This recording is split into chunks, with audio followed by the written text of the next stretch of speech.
And what is up, gang? Thank you for checking out Sledgehammer TV today. It is Friday, June the 15th, 2018, and it is Money in the Bank weekend. And we are here to bring the hammer down on the whole entire pay-per-view right here and right now on the newest, fastest rising podcast in all of YouTube, iTunes, Stitcher Radio, and Podbean, baby. That's right, it's time for the Sledgehammer Wrestling Show right here on Sledgehammer TV. Let's do it. Money, money, money.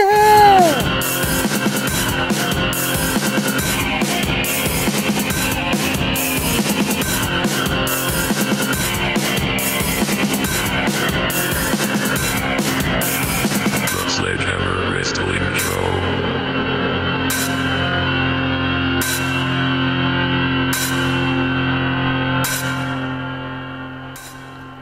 Alright, wrestling fans, thank you so much for joining me. My name is Nick Nightmare. Along with me is the world's greatest tag team for the Sledgehammer, the Wrestling God of Thunder, and the official Sledgehammer of the Sledgehammer Wrestling Show. My little buddy, my most trusted companion, and the World Heavyweight Champion of Microphones, Blue the Snowball. Thank you guys for checking out Sledgehammer TV today.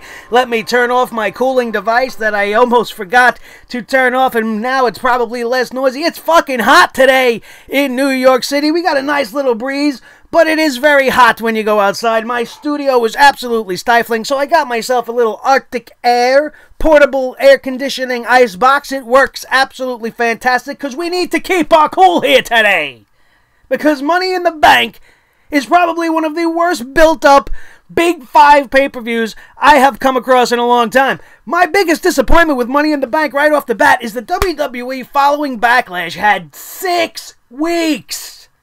6 weeks to build this show. 6 weeks to make this interesting. 6 weeks to really flesh out who is deserving of being in a Money in the Bank. One-on-one matches, good dramatic storytelling, rivalries being involved in the story, telling on the way to Money in the Bank. We got none of that. We got fatal 4-ways, right? Triple threat matches for the girls. Overexposing all of the talent, not really putting any meaning behind anything that is going on. Even the more interesting matchups on the card, like a Seth Rollins versus Elias, has just been very lazily put together. How much interest do you really have in that match? It's one of the best matches on the card. A card full of underwhelming scenarios and matchups between superstars that nobody wants to see. We're going to go to the match card screen. Hopefully we don't have any difficulties, because it seems to me, at least as far as my tech is concerned, when we have a show that is a big show and it goes over like 7 or 8 matches, I have a hard time recording those shows just because my computer likes to crap out on me. This is the second time I'm doing this video. Hopefully I don't have to do it a third. I really enjoyed the intro that we did here, but let's try to move this along. Hopefully we get no issues, because nobody wants to see this match. Not one of us. These are two men that nobody gives 2 shits about, booked in a feud that nobody gives 2 shits about, the winner of which nobody will give a shit about, and for some reason the WWE feels that this match is going to justify Roman Reigns getting a shot at Brock Lesnar for SummerSlam. How? How, I ask you? What the fuck does it matter if he beats Jinder Mahal? The biggest mistake that they're making is Money in the Bank's being held in Chicago. A very smart mark crowd. They are going to either shit completely all over this match, or they are going to be very pro-Jinder just to aggravate Vince McMahon. And that will be the most entertaining part of the whole entire night. Who wants to see this match? Not anybody. The most pointless match on the card. The bathroom break. This is the bathroom break, and Vince McMahon sees this as one of his main events. Guarantee you. Absolute garbage. Let's move this show along to the next match, which I can say the exact same thing about.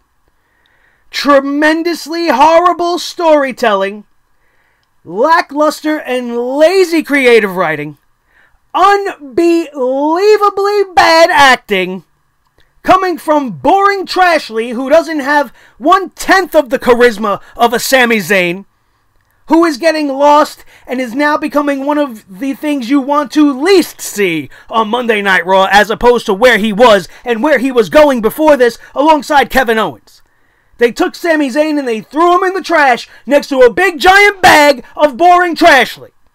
And now we're going to have a match. We're finally going to see some fisticuffs between the two. Bobby Lashley is going to get his revenge against the smaller, much less powerful, Weasley little bastard of Sami Zayn.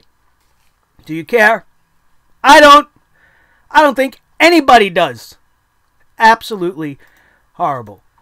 Next up, another match not one of us is truly interested in because we've seen it already at Backlash, and Daniel Bryan very easily tapped out the 7-foot retarded big man from Queens.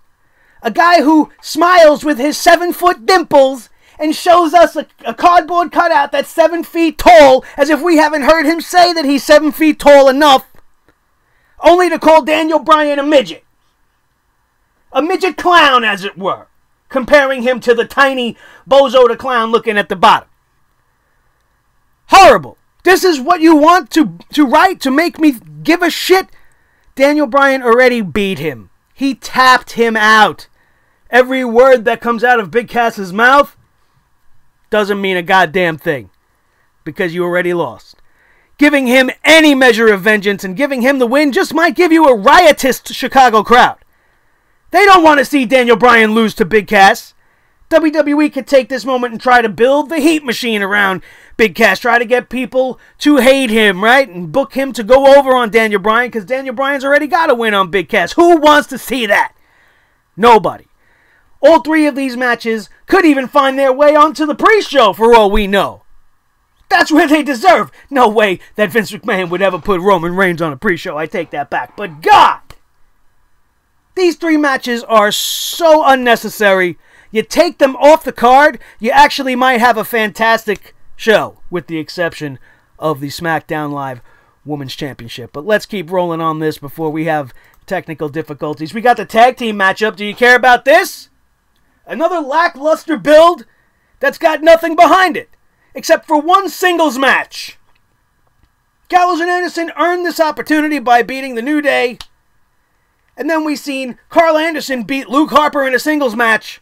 And then we seen this picture that I got for you. This is what we saw on SmackDown Live. This is the hype. The picture's supposed to sell itself. Who gives a shit about the club nowadays? Nobody cares about Carl Anderson's hot Asian wife. Nobody cares about Luke Gallows calling everybody nerds. We want to see them come in and be the vicious, brutal team that they made themselves known as on the independent scene, but they've been nothing but a joke, a punchline, much like the New Day and every other tag team that has come along in the WWE as of late. I do not expect Gallows and Anderson to win this match at all.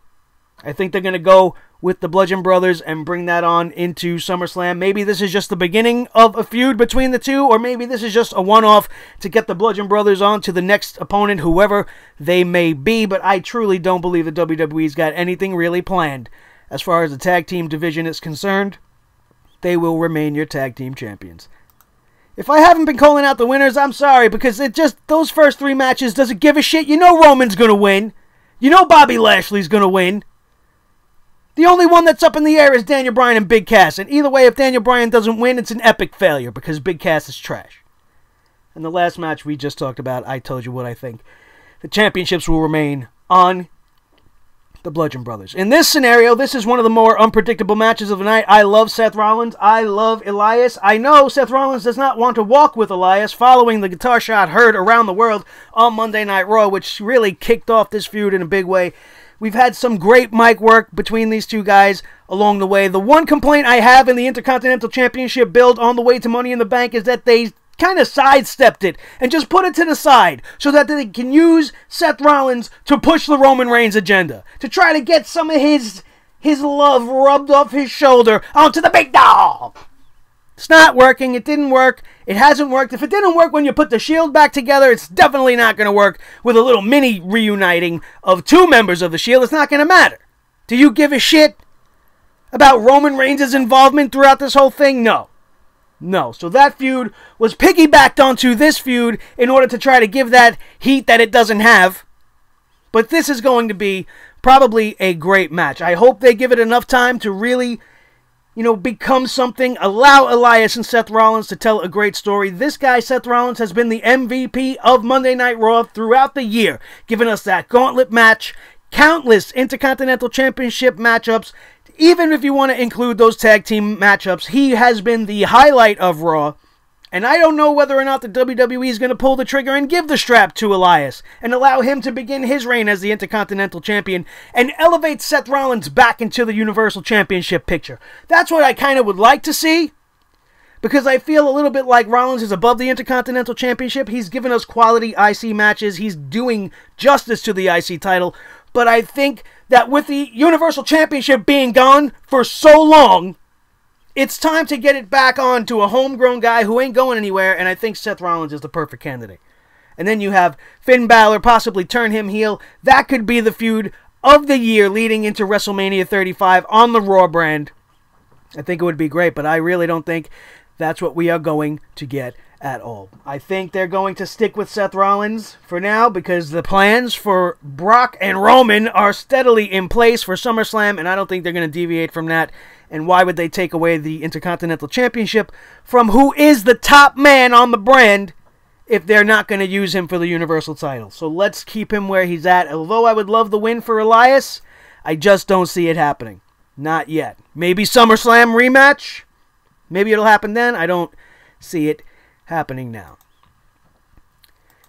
Let's go to matchup number 6, the first of 2 women's championship matchups that I could really care less about. This match only means one thing to me, and it only means to get the belt off of Carmella and onto Asuka. Now, if the rumors that are circulating around the internet are true, and James Ellsworth has pulled out of a show in China to attend the Money in the Bank show, the WWE couldn't find an even worse way to make this any worse. I'm sorry I use the same word twice, but this is all I can think of in my head. It's just getting worse and worse. With everything you did with James Ellsworth last year with the Money in the Bank and how he ruined all that, you think him coming back, showing loyalty again to Carmella after she kicked him around like a fucking piece of trash and made him bark like a dog, he's going to come back and help her retain her championship over Asuka? If that happens, I am going to really bring this hammer down on Sunday night, and you're not going to want to miss it, because it's going to be something special. They don't need to do this. And if they want to bring him out during the Money in the Bank match, to which Carmella's not even a part of, that makes even less sense. You're going to have him come out just to get his ass kicked by 8 girls as vengeance for what he did to the match last year? That doesn't make sense. It's out of touch. It's out of date. Nobody wants to see it. Carmella is better without him, even though she's still complete trash right now. All this is about is transferring that belt from that girl to this girl. Let's get it done, and let's start taking the Women's Championship on SmackDown seriously and start building up towards Charlotte versus Asuka again. Maybe Becky Lynch versus Asuka. Maybe Naomi versus Asuka as a program. I'd be all for any one of those girls going in. Not Lana. I don't want to see Lana anywhere near Asuka or that belt. The way the WWE is going nowadays, that seems to be the case. I'm going with Asuka here. Nobody's ready for Asuka. I don't want to hear Carmella's bullshit repetitive line that she uses over and over every week. It's done. Time is done. The experiment is over. Get it on who it belongs. And let's move on to the next train wreck. Who wants to see this? Maybe only fans of Ronda Rousey. What about being an MMA fighter qualifies you for the Women's Championship of Monday Night Raw? Absolutely nothing. The girl has not had one singles match since she has signed pen to paper and has been part of the WWE. She's had a couple of tag team matchups where she did a couple of spots minimal, and now she's being put in line for a WWE Raw Women's Championship match because Nia Jax wants one? Nia Jax challenged her? What gives Nia Jax the balls to challenge her?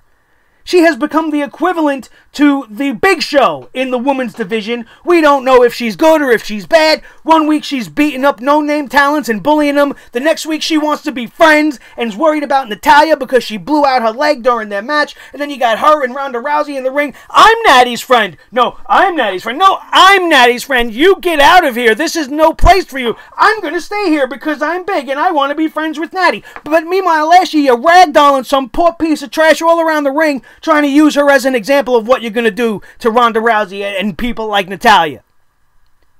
And then you want to be on the red carpet, oh, I'm challenging you. I'm going to challenge you because you're so cool and I'm the best. What is this shit? Nia Jax has got to be coming out tearing ass, kicking people right in the face, taking their teeth and sending them home to their mother in a box. Here's a fucking gift for you for all the years you paid for her dental work. No, but instead, we're getting this bullshit creative writing with a creative staff that couldn't write a fucking 2-year-old's pre-K show and have it make sense. You'd be better off having them watch Rough Tweet and Dave. That has more conflict and more tension than this woman's feud. Watch an episode of fucking Paw Patrol, you'll be more entertained.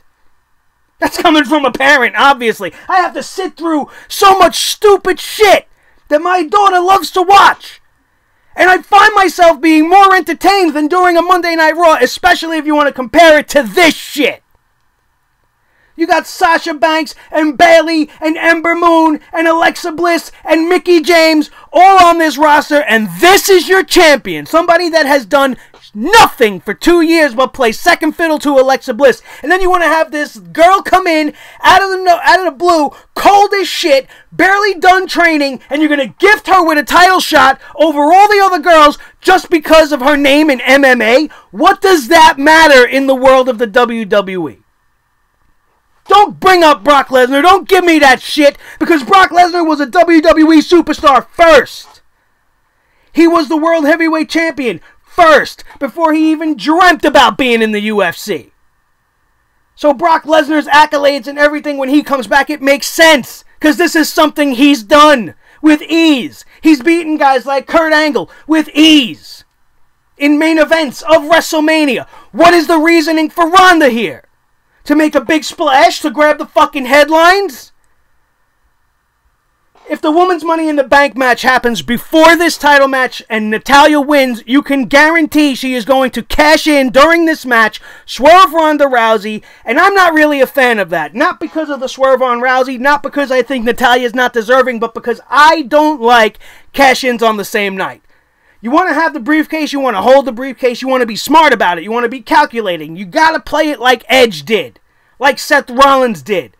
Tease it seriously from time to time.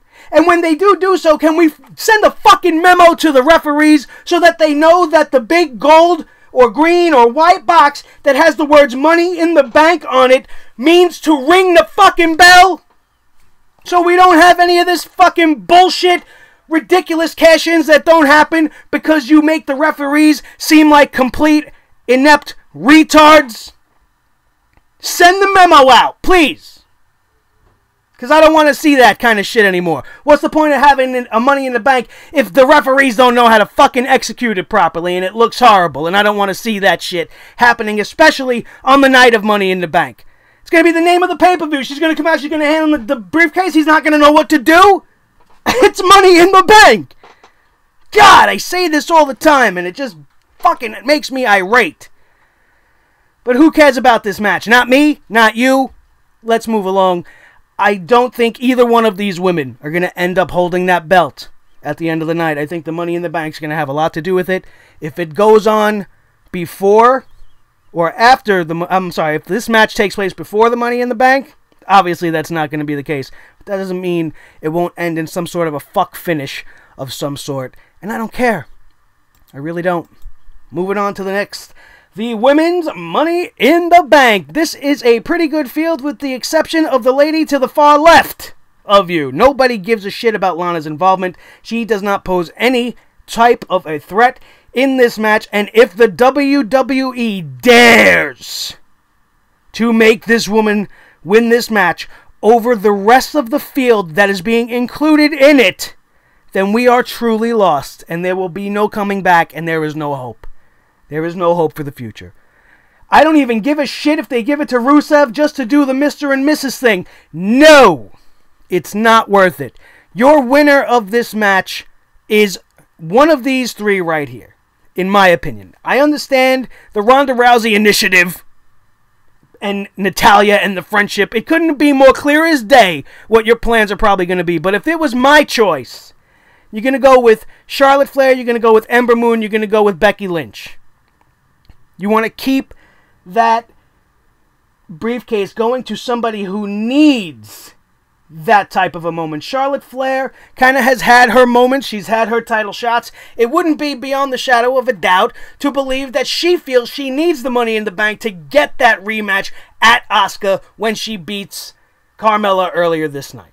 The same holds true for Ember Moon. There is no way she's going to get to a heavyweight championship right now unless she wins that Money in the Bank. Becky Lynch has been trying for years to get back at the SmackDown Women's Championship. She's the first ever Women's Champion. She hasn't gotten another chance with it yet. She's itching. She would be great holding that Money in the Bank. The same could be said for Naomi or for Sasha, but these three are my favorites to win this match. They would be my picks, one of them three. Most especially, I would actually give it to Ember Moon over everybody. She's the newest. She could use the rub, and it would justify her challenging Asuka at any time and place, and it would be fucking great, because Asuka versus Ember Moon is some of the greatest stuff you've seen at NXT. I was there for TakeOver Brooklyn 3 when Ember Moon went one-on-one with Asuka and came this close to unseating her, but it just didn't happen. That's a feud you can get on WWE TV that's going to sell tickets.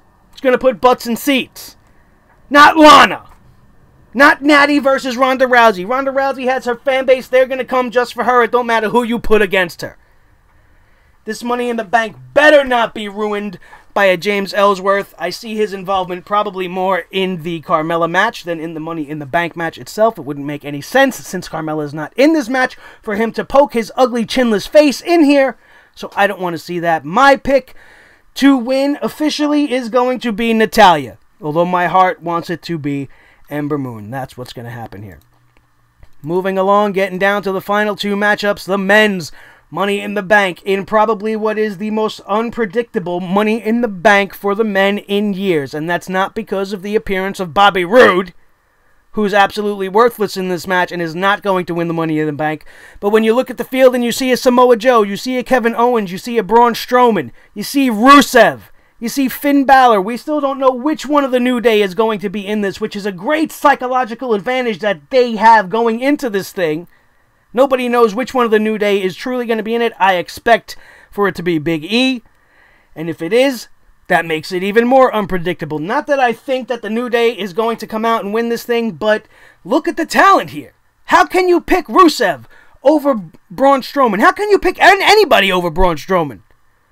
My heavy favorite to win this thing is The Miz. It makes the most sense. Him winning the Money in the Bank would be a great way to bring the feud between him and Daniel Bryan back to the forefront of everybody's consciousness, not just relegate it back to this Talking Smack segment that happened a couple of years back. You can't build a WrestleMania main event off of something that's been so out of the local consciousness of the entire WWE community. Sure, we remember it, but it happened a long time ago. You need to reignite the spark, and what better way to do that than to have The Miz cost Daniel Bryan his shot at the WWE Championship. Daniel Bryan's comeback has not been great since he's come back. He's going to have to earn his way back to the spot. He's going to have to really, really scratch and claw like he did again. They're going to try to recreate that Yes Movement feeling, and then he's going to be this close, and then The Miz is going to rip it out from under him because of this Money in the Bank that he's going to win on Sunday night. He is my heavy favorite to win. A lot of people are going with Samoa Joe, and I wouldn't fault them for that. He definitely deserves it. It would be a great way to get him to challenge Brock Lesnar and get that belt back home if he wanted to cash in at SummerSlam after Brock Lesnar and Roman has some other rematch. Give Samoa Joe that Seth Rollins moment and have him cash in during the main event at SummerSlam and take advantage of the situation and walk out the Universal Champion. I'm fine with that. Braun Strowman doesn't need a Money in the Bank briefcase. He's Braun Strowman. He could fucking kill people. He's put people in garbage pails. He's been killing the whole entire WWE roster all year, nearly killing Roman Reigns on multiple occasions. Why does he need a Money in the Bank briefcase? He should be able to walk up to Kurt Angle, grab him by the throat, say, "Give me a title match. I'm Braun Strowman. Let's do this." And that should be the end of it. His involvement in this is the actual biggest wild card of them all. Makes it the most unpredictable that I've ever seen. You want to automatically, instinctively go with Braun Strowman, but you can also give it to Finn. You could give it to Rusev. You could give it to Kevin Owens. It's a hard match to call. My official pick is for The Miz. My sentimental pick, definitely Samoa Joe, but I'm thinking The Miz. comes out our 2018 men's Money in the Bank winner and then finds his way back to the main event of WrestleMania for the second time in his career. And during these last 2 years, I think it would be very well deserved with some of the work he's been doing as Intercontinental Champion. Not so much what he did on Raw, but The Miz on SmackDown is Money in the Bank. And I would love to see that be the way this all ends up. And let's wrap this up with the main event. Ball-a-mania. The low blow ballet. Here we go. We got the last man standing match between Shinsuke Nakamura-san and AJ Styles. This match, I believe, is not going to have a winner. Last man standing is going to end with these two men beating each other to the point where neither one of them will be standing by the time the referee counts to 10, guaranteeing that this is going to go on into Extreme Rules, where we will probably have a fuck finish again in order to get this match to main event SummerSlam in Brooklyn for the last time. And then we could have Shinsuke Nakamura take the belt from AJ? I don't think so. 6 months ago, I would have said absolutely get the belt on Shinsuke and then you could have AJ chase and it would be interesting. But with everything we've seen between these two already, we don't want it to go on much longer. You have to move away from it. We could revisit it at a later time. But both of these guys need fresh new opponents. There is a litany of fantastic talent for them to go up against. All of them in the Money in the Bank match can be a prime example of that. You're talking about guys like Samoa Joe. Samoa Joe versus AJ Styles is a match I've seen many times in TNA, and to see it on the big stage at WWE would be fan-fucking-tastic. Shinsuke Nakamura, the same thing. Either one of these guys versus Brock Lesnar at some point would be fantastic. You want to see either one of them versus Daniel Bryan. There's so many names on SmackDown Live that can go toe-to-toe with these guys. That would be absolute money feuds that we want to get to, so let's get this over with. I don't think it's going to be done at Money in the Bank. I'm calling for a double count-out finish. Nobody's getting back to their feet by the count of 10, and we are going to roll on with this till a later date. The WWE could absolutely just give AJ Styles the win and end it right now, but going into an Extreme Rules pay-per-view, why would you want to start something new? SummerSlam is the end of the season between WrestleMania and SummerSlam. Everything that's happening from that point to this should be a nice, coinciding, consistent storyline that culminates at SummerSlam, and then after SummerSlam we start building feuds and stuff to culminate at the Survivor Series, or extend from the Survivor Series and culminate into next year's Royal Rumble, which leads into WrestleMania. Like, it's all there. They know what they're supposed to do. It's hard to know whether or not they're actually going to do it or not. And that's the entire card. Up and down. 10 matchups that you are going to have to sit through that are in no way going to entertain you nearly half as much as you are going to be entertained Saturday night during TakeOver Chicago 2. If you missed the review, we put that one up yesterday. Not the review, the preview and predictions are live for NXT TakeOver Chicago, and the review will be coming at you guys tomorrow night immediately following NXT TakeOver, so make sure you're here for that. Just like we are going to bring the hammer down on Money in the Bank, we are going to bash that briefcase wide open, because I have no faith in them giving me a good show. And I'm afraid of some of the winners and losers that we are going to have when that night ends, and I will be here with my trusty pals to bring it to you unfiltered, uncensored, uncooked, just like Monday Night Raw used to be when it was fucking great. But you know what is great?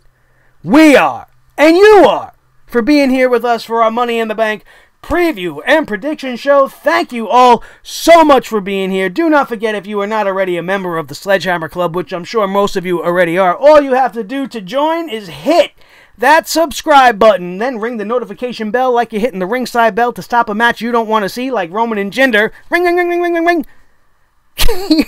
Hit that notification bell, because YouTube absolutely is sucking right now, And I need you guys to hit that bell so that you always know when a video just like this one drops live on Sledgehammer TV, so that you can come and have a lot of fun with us and bring the hammer down on the world of pro wrestling like we always do. And then when you're done with that, make sure you drop kick that thumbs up button, hit him in the nuts, give it a clothesline, give it a cross arm breaker, whatever you want to do. Just make sure that it gets pressed so that I know and the world knows that this show is a thumbs up A-OK presentation, and I can keep bringing it to you the way only I do. Then don't forget to share this video with each and every one of your wrestling friends all over the wrestling world so that we can take it over one subscriber at a time. Make sure that they subscribe, like, and share along with you so that we can all be one big happy family right here on Sledgehammer TV. The Sledgehammer Club, the most exclusive club of knowledgeable, intelligent, and fun-loving wrestling fans that bring the hammer down on their own.